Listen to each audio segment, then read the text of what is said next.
Isang mapagpalang araw po sa ating lahat. So, today is nandito pa rin tayo sa ating series which is God's Catalyst in Shaping the History or God's Catalyst for Change. So, our topic for today is Modern Day Mordecai or Ikaw ba ay isang moderno Mordecai? So, in connection to our topic for today, ang Bible verse na ating tatalakayin ay ang Esther chapter 3 verses 1 to 6. So, basahin na lang natin siya in Filipino version, in Filipino translation kasi medyo mahaba siya. So, pagkatapos ng mga pangyayaring ito, itinaas ni Haring Xerxes sa tungkulin si Haman na anak ni Hamedata, isang Agagita. Ginawa niya itong punong ministro. Lahat ng tauhan sa bulwagan ng palasyo ay lumulukod at lumuluhod sa harap ni Haman bilang pagsunod sa utos ng hari. Ngunit si Mordecai ay hindi lumulukod at lumuluhod. Tinanong siya ng mga tauhan sa pintuan ng palasyo, "Bakit ayaw mo sundin ang utos ng hari?" Araw-araw ay sinasabi nila ito sa kanya, ngunit ayaw na pa rin sumunod. Kaya isinumbong nila si Mordecai kay Haman para malaman kung pagbibigyan niya si Haman. Siya ni Haman, sapagkat sinasabi ni Mordecai na siya ay isang Hudyo. Nang mapatunayan ni Haman na hindi nga yumuyukod at lumuluhod si Mordecai, sumiklab ang galit nito. Nang malaman niyang Hudyo si Mordecai, umisip siya ng paraan upang malipol ang lahat ng Hudyo sa buong kaharian ni Haring Xerxes. So, a modern day Mordecai. So, when we say Mordecai, it is someone who is living out his true identity as a Christian. Yung isa lang, yung niluluhudan niya, yung yunuyukuran niya, di ba? So, sa atin nga sa ating mga tao sa generation ngayon, di ba?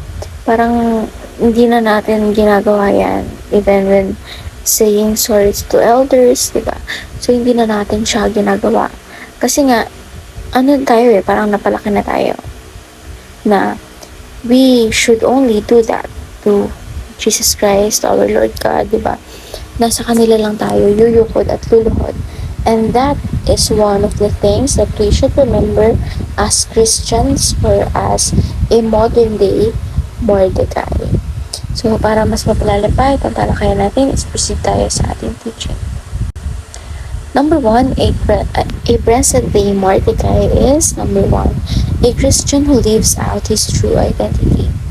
So, ito yung kahit pa nagtatrabaho ka, kahit pa may nasa larangan ka ng business, di ba? So, you are still living your true self as a Christian na hindi mo kailangang lumuhod para sumipsip sa mga may posisyong mas nakakataas sa'yo, especially sa work.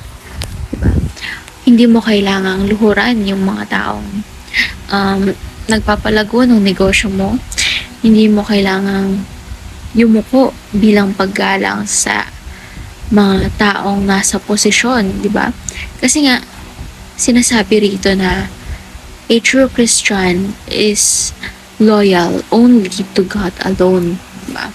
So, when we say loyal only to God alone, that includes ng sa Kanya lang tayo yumuyuko at lumuluhod para sa Kanya lang.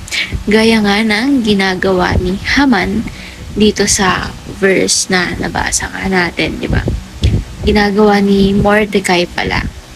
Mordecai na kahit ano pang pilit sa Kanya is hindi siya lumuluhod para kay Haman or yumuyukod para sa Kanya, di ba? And number 2, a Christian who is loyal to God alone. So, ayun nga nabanggit ko kanina. We should only be loyal to God alone. Even though we are just employees, diba? Hindi dapat natin ina-idolize and wag natin ituon sa kanila yung loyalty natin. Kasi nga, we should be only loyal to God alone. And number 3, a Christian who fights the battle in God's court. So, ito kasi, yung sa verse natin, may nabanggit dito na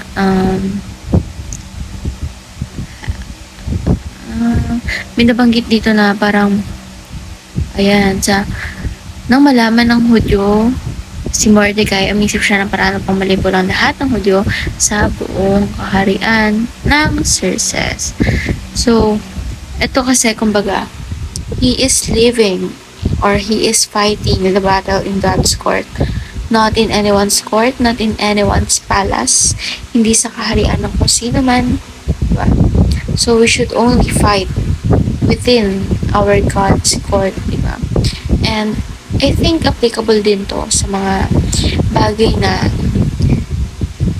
we can see or sa mga bagay na nakikita natin as something unfair. So, ito yung pinakauna ko naisip na hayaan na natin si God yung mag-judge sa mga bagay-bagay and let His will be done. Diba?